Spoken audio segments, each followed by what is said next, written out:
Hi guys, this is David John from the Party Studios, and now here with another Photoshop tutorial, CS5, and now I'm talking about the basic features of Photoshop, the basic tools. Is this column in the left side of the screen, and I'm going to use this picture of Lost, the show that I was very fond of, and now it's gone, and I'm doing this tutorial of this picture because I really like this series. And let's start, beginning with the move tool. The move tool is the basic tool for moving things, all images and objects that you have on the screen.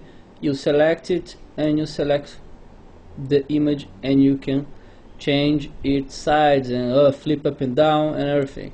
And if you have this show transform controls marked, you can shrink the image or enlarge the image, do whatever you want with the image. It's like a free transform control.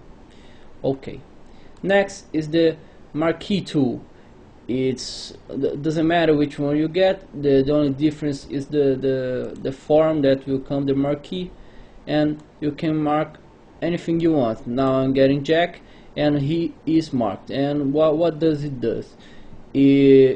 All the effects that we use, or paint, or anything that you want to do inside this marquee won't affect the outside of the picture. So if we get here the brush tool and we brush inside with the blue, nothing get out of the place that is marked. So it's a very useful tool for that. Next one is the lasso tool. I will only cover the lasso tool here. The other lasso we'll see far ahead in our tutorials. And the lasso tool is a free selection tool. You got here Lapidus, and we select him, and done. It selects the same way that the rectangular marquee tool is done. If the same effect. If we want paint inside, you can paint any way you want, and we will only paint inside the selection. Okay. Next one is the quick selection tool and the magic wand tool.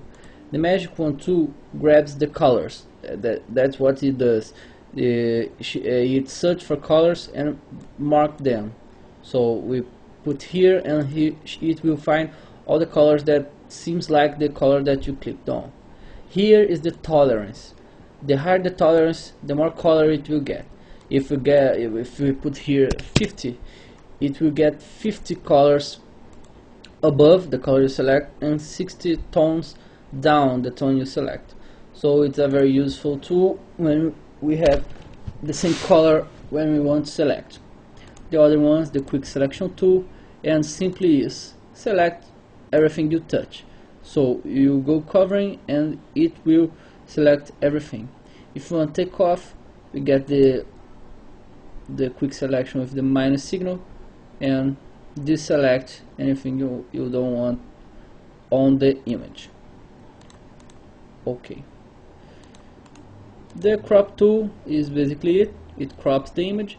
You get on the corner of the image, or on the top, or the bottom, the sides, and you crop the image the way you like it. Nothing different than that. Now the eyedropper tool. The eyedropper tool finds the color, right? You want to something look like this sky, and you select it, and your color palette go that color. And here in this case it's point sample, so I'm getting the exact color that I'm clicking on. If I choose the other option, 3x3, 5x5, 50x50, it will do an average. If you get 101 by 101, you get an average of the pixels around it, and it will give you a color based on that. Okay. Here now are the healing brushes. The healing brushes are really good tools, but I will not pass them on this tutorial because we'll see them far ahead when we are dealing with skin tones and skin blemishes. So we'll do it far from now. Now the brush tool and the pencil tool. The brush tool is basically it's a brush, we paint, we select a color, any color is good, like blue, and we paint with the color. The pencil, same thing, just is a thinner brush, nothing special there. Now I have the clone stamp tool. The clone stamp tool is one of the most useful tool on Photoshop. What the clone stamp tool does, it copies the place you mark and go over whenever you want. So if I get here the floor, to use this tool we have to press Alt and click on the place, so I get this pattern now. So when I go here in this bush, I pass over it with the pattern that was below, and it's getting pretty decent because the clone stamp tool goes with you see that's like a tiny cross on the bottom. That's where the clone tool is getting its pattern now, here. And now we have the history brush tool. It's a great tool too. It's a tool that does like a repair tool, because it gets back when it was before. Like now I use the clone brush here, I will pass the history brush and everything go back to normal, and it can be done anywhere on the screen. It's a really useful tool for a non-destructive way of working. Here's the eraser tool, just as that, the eraser will pass and it will erase. The paint bucket tool and the gradient tool, it will not work very well because it's a picture, but I guess here, let's see, like the paint bucket on the paint brush does the same thing, fills the place. The gradient tool is kind of different, we'll see far from here now. Now I have the blur and sharpen tool. The blur tool is like that, it blurs things. Look, Richard's face, Said's and Kate, they are all blurry. And if you get the sharpen tool, it's the opposite, it's sharpening images like that. We can use it. Okay, and I pass the sharpen tool, and here we go the dodge tool and the burn tool. The dodge tool enlighten things. Now give some light to the image when you want it. We can adjust some things, but it's basically it. The burn tool darken things, just as that.